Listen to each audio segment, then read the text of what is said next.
you experience aches and pain on the side of your hip?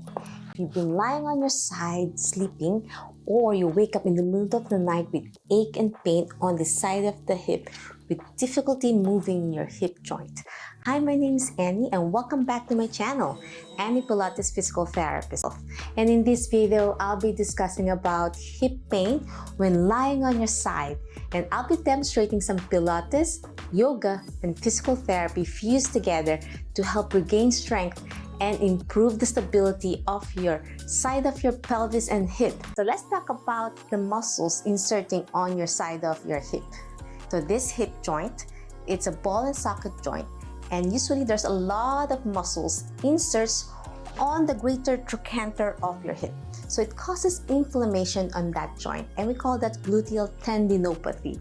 So if you're suffering from dead butt syndrome, which is the weakness on your glutes muscles, if you've been sitting a lot or you don't walk much, it causes a lot of muscle weakness on the muscles of your glutes, atrophy, and sometimes amnesia, which means it's difficult to activate gluteal muscles and you ended up with stiffness, tightness, and pain. So if you don't address this problem, you ended up with a lot of instability on your hip because our glutes muscles are very important for walking, stair climbing, running, jumping activities.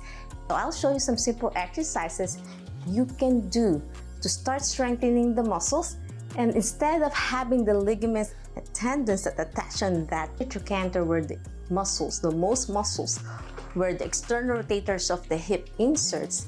So there's a lot of inflammation that could happen if you're weak on those muscles that insert. So, however, if you don't have time to do it and you can still remediate the problem utilizing exercises, because when you strengthen the muscles, you also glide the muscles and tendons, helps regulate and contract, relax the area, at the same time distribute the inflammation through movement patterns with blood flow. So when you exercise, you increase the blood flow in the area and you help decrease the inflammation, as long as you do it safely and gently. So the first exercise, we are going to activate it without the elastic band to start moving the joint.